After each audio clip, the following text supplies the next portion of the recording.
नमस्कार दोस्तों, जय हिंद। स्वागत है आपका आपके अपने चैनल पाठशाला विद केके में। आपको पता है दोस्तों, Bihar police practice set series चल रहा है। तो यह बिहार पुलिस का 5वां प्रैक्टिस सेट है। इसमें हम लोग 50 प्रश्न जो कि नए पैटर्न पर हैं उसको हम लोग डिस्कस करेंगे। तो अगर आप चाहते हैं कि बिहार पुलिस में इस बार आपका स्कोर अच्छा हो, इस बार आपका रिजल्ट हो, तो जितने भी प्रैक्टिस सेट्स मैं करा रहा हूँ 50-50 प्रश्नों का, उसको कर लीजिए। इसके बाद साथ ही साथ मैं सब्जेक्ट वाइज भी 50-50 क्वेश्चन का एक और सेट दे रहा हूं दोस्तों। इससे क्या होगा कि इसको आप करेंगे, नए पैटर्न का है, और जो सब्जेक्ट वाइज करेंगे तो सब्जेक्ट वाइज करने से ये फ़ायदा होगा कि कहीं से भी अगर कोई भी प्रश्न छूटा पटा हो तो सब्जेक्ट वाइज में क्लियर हो जाएगा। तो आपका दोनों कवर अगर हो जा रहा है, ये वाला और वो वाला, तो ये समझिए कि आप अन्य बच्चों से इस एग्ज़ाम की रेस में आगे रहेंगे, अपने आप को आगे पाएंगे, रिजल्ट सुनिश्चित होगा। इसका पीडीएफ भी आपको मैं बताऊंगा कैसे इसका पीडीएफ मिलेगा, और पहले वाला वीडियो आपने देखा होगा तो आपको पता होगा कि पीडीएफ कैसे आप प्राप्त कर सकते हैं।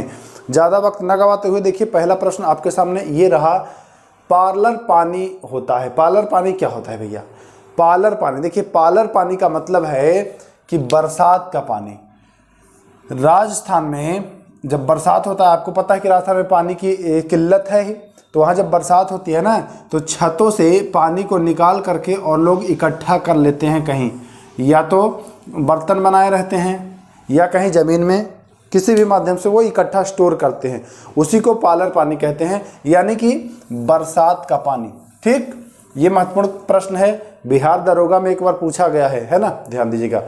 बफर विलयन कहलाते हैं। बफर विलयन क्या कहलाता है भैया? तो सोडियम एसीटेट, जी हाँ, सोडियम एसीटेट और एसिटिक अम्ल के मिश्रण को बफर विलयन भी कहते हैं। ओके, चलिए आगे। तीसरा प्रश्न, मधुमक्खी के डंक मारने पर या चींटी के काटने पर जलन होती है। अच्छा, आपने देखा होगा कि मधुमक्खी अगर डंक मार दे या चींटी काट ले तो आपको थोड़ा सा जलन होगा, वहाँ पर सूजन भी होगा। यह किसके कारण होता है? तो यह फॉर्मिक अम्ल के कारण होता है। किसके कारण? फॉर्मिक अम्ल। ध्यान दीजिएगा, बहुत ही बढ़िया, बहुत ही महत्वपूर्ण प्रश्न है, और ये अमूमन सबके साथ होता भी है लगभग, लेकिन इसको गौर लोग नहीं करते हैं। ध्यान देना है, फॉर्मिक अम्ल। अगला प्रश्न, केला का पत्ता। केले के पत्ते को आपने तो देखा ही होगा। तो केले के पत्ते जो हैं, इसका प्रकृति कैसी है? तो यह क्षारीय प्रकृति की है। जैसे होता है ना अम्लीय, क्षारीय, उदासीन, तो केला का जो पत्ता है वह क्षारीय है। ठीक, ध्यान दीजिएगा। कैसे पता चलेगा? क्षार कड़वा होता है, अम्ल खट्टा होता है, तो केले के पत्ते को लेकर के आप टेस्ट भी कर सकते हैं, तो आपको समझ में आ जाएगा कि यह क्षारीय है। प्राकृतिक इंडिकेटर है। कौन प्राकृतिक इंडिकेटर का कार्य करता है? तो लिटमस, हल्दी, गुड़हल, ये सब जो हैं यह प्राकृतिक इंडिकेटर के कार्य करते हैं। प्रश्न संख्या 6, सिरके का रासायनिक नाम क्या है? जी हाँ, सिरके का रासायनिक नाम आपका एसिटिक अम्ल है। जी हाँ, क्या है? सिरके का रासायनिक नाम जो है वह एसिटिक अम्ल है। प्रश्न संख्या 7 की ओर चले, बहुत बढ़िया प्रश्न है। प्राचीन भारत में निष्क क्या था? तो प्राचीन भारत में निष्क जो है वह स्वर्ण सिक्का था। क्या था बच्चों? स्वर्ण सिक्का, यानी सोने का सिक्का, जिसे निष्क कहा जाता था। प्रश्न संख्या 8, गौतम बुद्ध ने धर्म चक्र प्रवर्तन कहां से आरंभ किया? मतलब क्या है इस प्रश्न का? धर्म चक्र प्रवर्तन का मतलब कि प्रथम उपदेश। तो महात्मा बुद्ध ने प्रथम उपदेश जो है वह सारनाथ में दिया है। सारनाथ कहाँ में भैया? उत्तर प्रदेश के वाराणसी जिले के अंतर्गत आता है सारनाथ। ठीक ना? तो प्रथम उपदेश या धर्म चक्र प्रवर्तन पूछे तो बताएंगे कि सर ये तो सारनाथ। और सबसे ज्यादा उपदेश कहाँ दिए थे? कमेंट करिए। ये भी प्रश्न पूछता है कि महात्मा बुद्ध ने सर्वाधिक उपदेश कहाँ दिए हैं, ये कमेंट करिएगा। अगला प्रश्न है प्रश्न संख्या 9, यह वीर्य को मादा जननांगों में पहुंचाने का कार्य करता है। मानव शरीर का वह अंग का नाम बताना है जो वीर्य को मादा जननांगों तक पहुंचाता है। सबको पता होगा, लेकिन ऑप्शन में इसका नाम कुछ अन्य रहता है ना, तो इसको सीसन कहते हैं। इंग्लिश अगर देखिएगा तो पेनिस होता है। ठीक, चलिए प्रश्न संख्या 10, पोलियो टीका की खोज किसने की थी? पोलियो टीका की खोज जॉन ई साल्क, जी हाँ, जॉन ई साल्क के द्वारा पोलियो का जो टीका है उसका खोज किया गया है। तो ध्यान देंगे। प्रश्न संख्या 11 चलते हैं, बढ़िया प्रश्न है, पूछा हुआ सवाल है बच्चों। एक्सरे किरण, एक्सरे किरण के खोजकर्ता है ना, तो रोंटगन है, ध्यान देना है आपको। पेचिश से प्रभावित अंग कौन सा है? जी हाँ, जिस व्यक्ति को पेचिश होता है तो उसका कौन सा अंग जो है वह ज़्यादा प्रभावित हो जाता है, डैमेज होने का संभावना रहता है, तो वह है आंत। आंत में इन्फेक्शन भी होता है। ठीक, चलिए प्रश्न संख्या 13, बहुत बढ़िया प्रश्न है और यह पूछा गया है बिहार के अक्सर एग्जाम में। ये वाला सवाल आपको देखने को मिलेगा। क्लेनीफेल्टर सिंड्रोम से ग्रस्त व्यक्तियों के गुणसूत्र।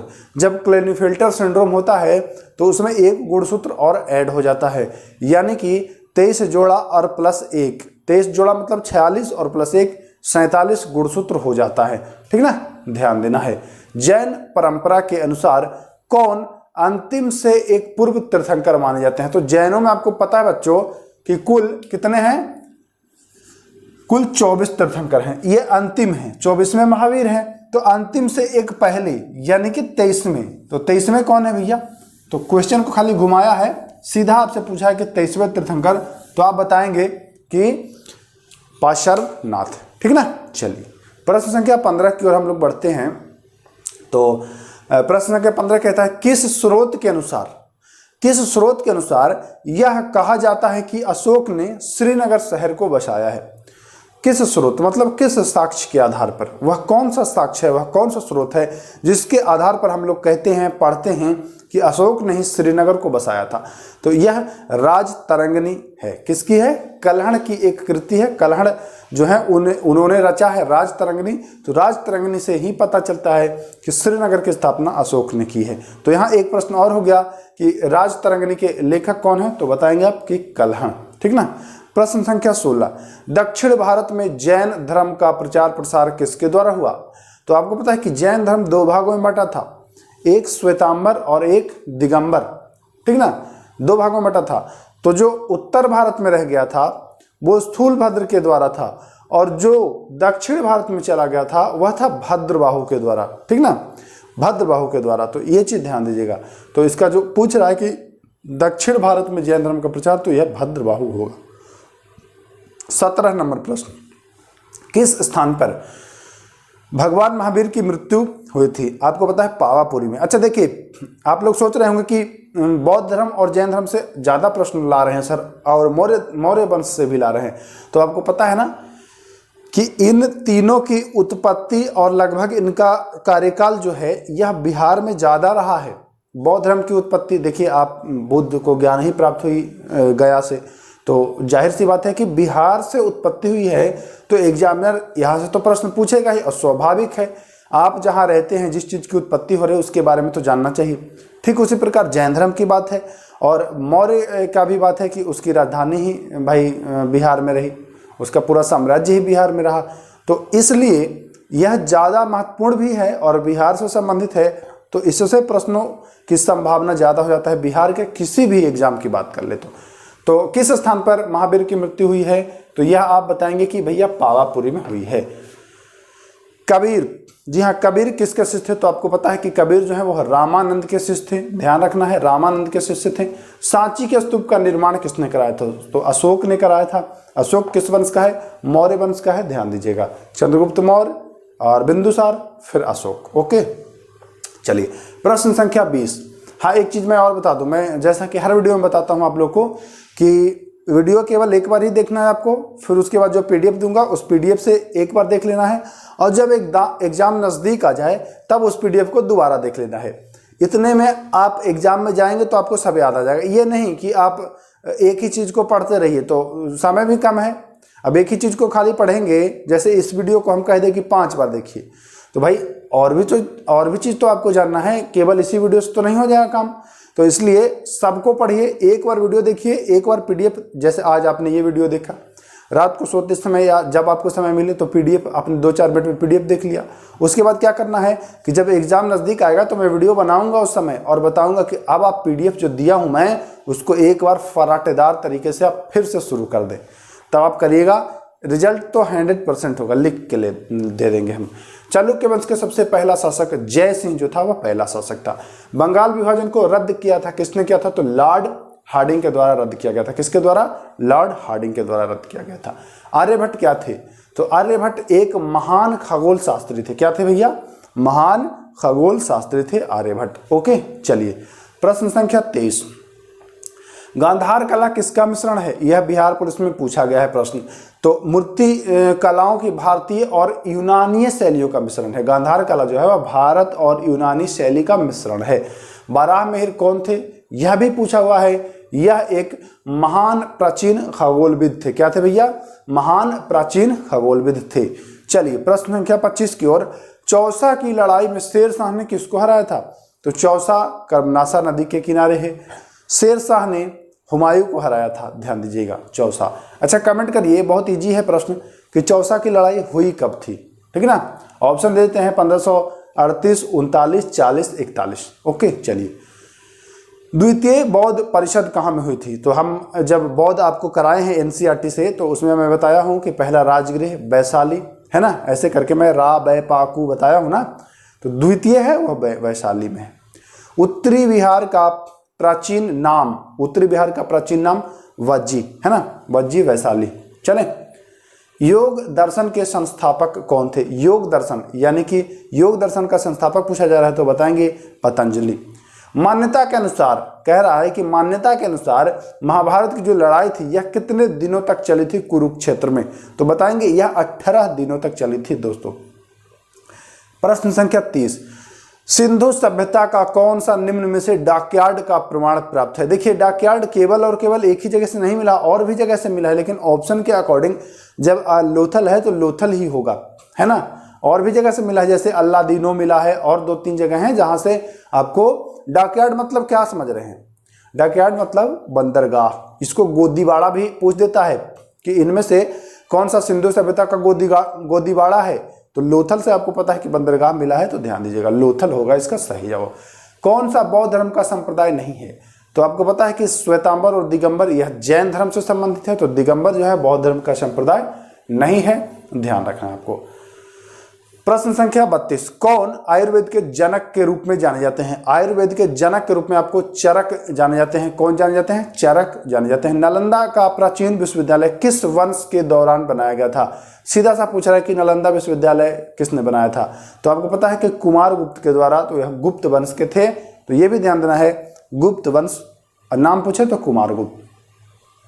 चलिए, दीदारगंज यक्षिणी किस काल की है? दीदारगंज यक्षिणी किस काल की है? तो यह मौर्य काल की है।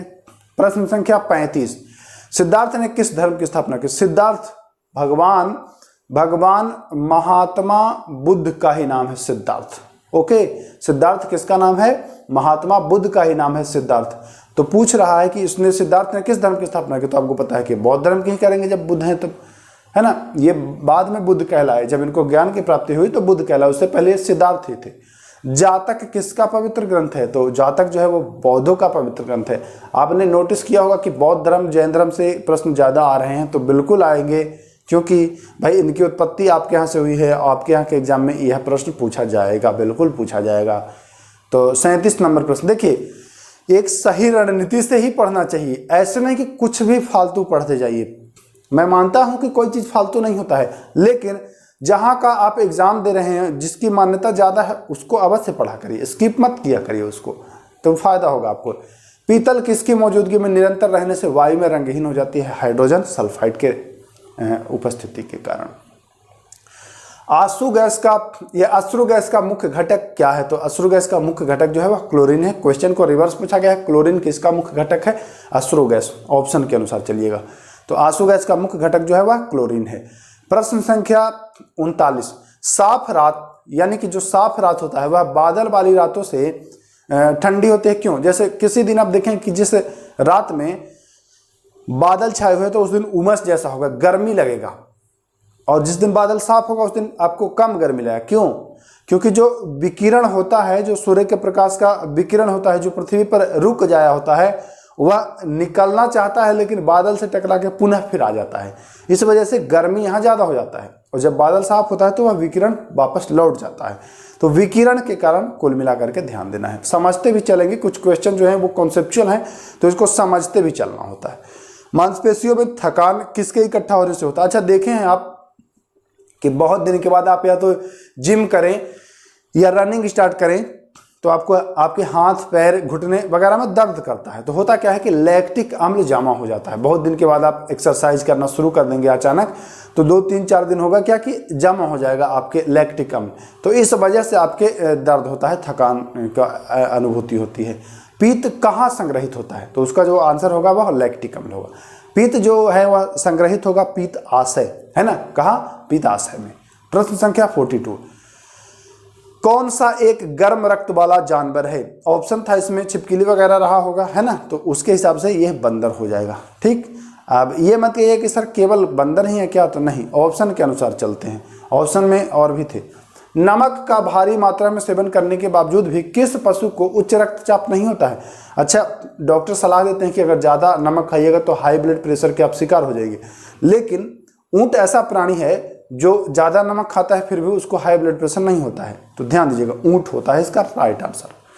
प्रश्न संख्या 44, वातावरण की वह परत जो रेडियो तरंगों को परिवर्तित कर देती है। रेडियो तरंग यहाँ जाता है फिर टकरा करके आता है किस परत से?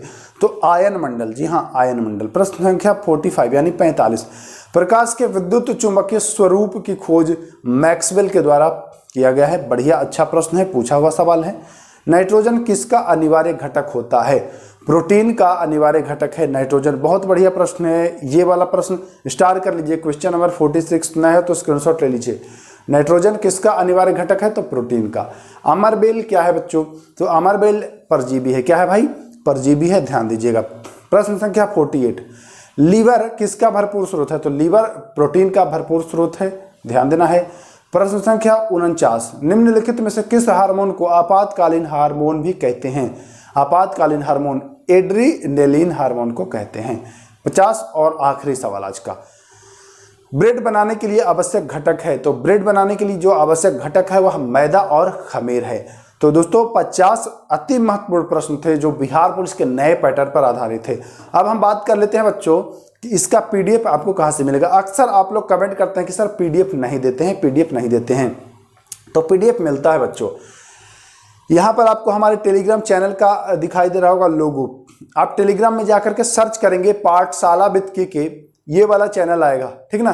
5000 प्लस विद्यार्थी हैं, देखिएगा इसमें ये वाला चैनल आएगा।